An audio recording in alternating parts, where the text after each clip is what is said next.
Okay, so I'm here with James Quinn McDonagh. We've got this fight coming up with John Fury up against Micky Theo. What do you think about it?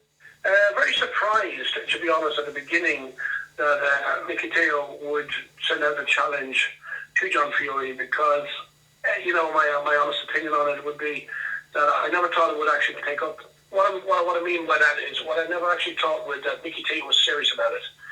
Now that he is, best luck to both guys, but my money's on Big Fury. So John Fury is 55 and Micky's 56. Do you think they should be fighting at that age, or doesn't it matter? No, it doesn't matter really. I don't think guys their age should be fighting, but both men. What I've seen on YouTube is that they're in good condition. Well, especially John Fury. John Fury's kept himself in great condition for a man of 55 years old. And I don't know Micky Theo well, but I know people associates with his, and he's a nice guy, what I believe. But I just think he's taken a leap too much. Okay, now John originally wanted to fight Gypsy style. You, of course, were unbeaten in your fights. Would a Gypsy fight have suited John better? Yes, you see, with John Fury, there's a great line of Gypsy blood, fighting blood in the Furies, as we see with Tyson Fury, his cousin Yuri. Big John himself was a great fighter, I believe, in his day. So personally, I think the bare knuckle scene would have suited Big John Fury way better than it would have suited Micky. And John was reared on the streets. John's a street fighter all his life. John has come up the ranks in that division. He's come, as I said, he's come from great Gypsy stock blood, as in fighting blood, and my honest opinion, it would have suited him way better than being bare knuckle boxing. John's had a lot of these type of fights. Unfortunately, none of them, we haven't been able to see them on film. Did you ever get to see him fight? No, I've never seen John fight any documentaries or any videos or films, but the word on the street, John was a tough guy, and who am I to disagree with that? John portrays himself as a gentleman in every aspect, but I'd say more of an animal when he's out there on the street boxing. He looks like that. He's got that instinct where he wants to take your head off with punches. So yeah. I think John would have suited the bare knuckle scene better. Tell us about the style of these fights. I mean, how tough are they? I mean, some of the fights that you had, didn't they last maybe over a couple of hours? With the bare knuckle boxing, it's completely different, I believe, than ring boxing. To me, it's a tougher sport, obviously, where it's skin on skin, knuckle on head. There's no rounds, no breaks, no nothing like that. It's just basically fight with your hands until one guy gives best. Fights can last from 3 to 4 minutes up to. The longest fight I've known that would be one of my fights was 2 hours 47 minutes with no rounds, no breaks, no timeouts. So it is a tough sport. With boxing, you get your 3 minute, round, you get your minute break, and that's the difference in the styles. The rules would be very similar, just your hands. But yeah, people say it's very, very similar to bare knuckle boxing, and boxing is very similar. It's not with street fighting. It's where the time limits it doesn't exist. So when John was called out by Micky Theo, John said that he had to fight. So if somebody makes a challenge in the sort of travelling community, do you have to take up that challenge? Yes and no, but I understand why John has taken it up. Because John's a proud man, obviously, like any travelling man, and it's shameful for a travelling man to refuse a fight. Regardless if you have a chance of winning or losing, or a chance of drawing or whatever, or the odds are against you or with you. If a travelling man is challenged, 99% of the time he's got to accept that for the sake of his name, reputation, and family values. So Micky is an ex-bodybuilder and he's a fitness fanatic. John originally said that he was fight ready and didn't really want to do any training. Would Micky have a sort of a fitness advantage because he's so pro that kind of getting himself in shape? Nothing against Micky whatsoever, or any bodybuilders. But bodybuilding is a different sport than boxing. Okay, you may be an average good bodybuilder, or you may look well, but if you're built in the way old John Fury is built, John is more raw. John is more set in his ways. He looks good. He's big man. Whereas the other guy is going to be pumped up and he's going to run out of steam very fast. And I think John, even though he's 55 years old, will have a lot more energy, power, strength, and boxing brain. Some general questions here. You were bullied as a child. Would you advise young people to take up bare knuckle fights? Did that help in your development?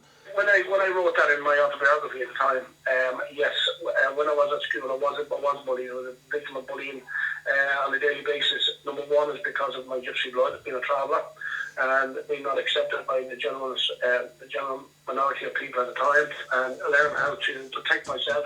And to be honest and be truthful, when I did do that, I went back and I found the bullies, and I had straight as and I beat them. Just because I believe that every child that is bullied, and every child that likes sports in general should take up boxing, because boxing is a great sport for discipline in itself. Do you still get challenged to this day? Yeah, I would get challenged on a monthly basis, but I don't answer to them whatsoever, because if I took every challenge, I came my way, I'd be fighting 7 days a week. I believe that you organised the first legalised bare knuckle fight in the UK. And are you still involved in the bare knuckle fight game? So what we've done, it was hard work, and we had a team. There was a team of 3 or 4 of us. We put together the first ever legal sanctioned bare knuckle event in a 5-star hotel in Nottingham back in 2014, April 2014.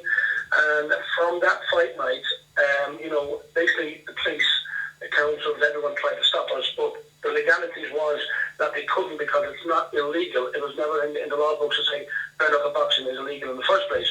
So from that, a number of promotional companies have sprouted up in the UK and the US, following our footsteps. And the great thing about it is always say they will follow our footsteps, because we're taking a break from the bare knuckle boxing knuckle promotions.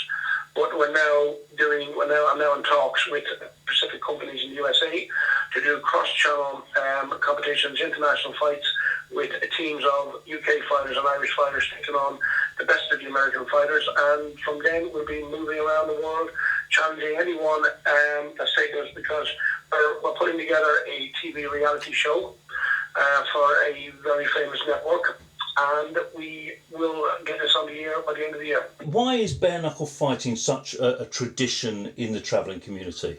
90% of travelling kids, their first sport is boxing. The first sport is boxing because, number one, I do strongly believe that we're looked down upon because of our culture of travel. So first of all, we like to defend ourselves. Secondly, it's genetic. It falls back within our dads, granddads, and great-granddads before us, that they were all men fighting men, or street fighting men, or men that could hold their hands up. And kids just want to be their dads when they're small, and they want to be the fighters that their dads was, and they move forward. And we encourage our kids to go boxing. First of all, for discipline, and secondly, when they get older, they're able to hold their hands up. And because, as I said, 90% of kids are in boxing, so we believe that all our kids in the time community should be in boxing when the time ever come to defend yourself in a right manner, in a gentleman's manner, not lift guns, knives, or anything like that, but do it with your hands and set the differences with your bare knuckles. Did you miss taking part in any of the fights now, or you really had enough of that? I've had enough of it. No, I've had enough of them. Almost 53 years old now, so what I'd like to do now is promote the sport, take it off the streets, take it off, take it away from the back roads, get it into arenas. Is what we're doing. We've done and succeeded in getting into arenas. From a number of years back, 2011 onwards, we were doing, backstreet fighting on the streets and hay barns, all that stuff. Now what we've done is we're taking it off that, bringing it to 5-star venues. Now we're taking it into arenas, and I'm going to be taking it on national television the end of the year or early next year, with a reality show following ourselves and our fighters. So I see the benefits of where kids now should get involved in boxing, but I see bare knuckle boxing as a sport of the future. So, and a final couple of things. Who is going to win this fight, John or Micky? I think you're leaning to John, aren't you? I'm not just leaning to John. I think John will annihilate him, and that's no disrespect to Micky, no disrespect whatsoever. I believe he's a nice person. I believe he's a nice guy. But just my honest opinion is that Big John Fury has got the ability. He's got everything that he needs to win this fight, and I think it'll be no competition to him. Again, just my personal opinion, but I wish them all, both of them, good luck. But my money's on John, and being of travelling blood and being of a travelling man myself and John, I want John to win the fight. So, very final thing. Have you got a sort of a message to people who might be listening to this in this current crisis, how they should look after themselves, or what do you want to say to people out there? My honest opinion is, guys, stay indoors as much as possibly can. I know it's like being in prison at the moment, but you have to understand, you got your TVs, you got your laptops, you got your phones. You don't need a lot just to be stay indoors, keep your distance if you need to go to the shops or whatever you need to do. But my honest opinion, let the government do their job and be safe and save lives. Fantastic. Thank you so much, James.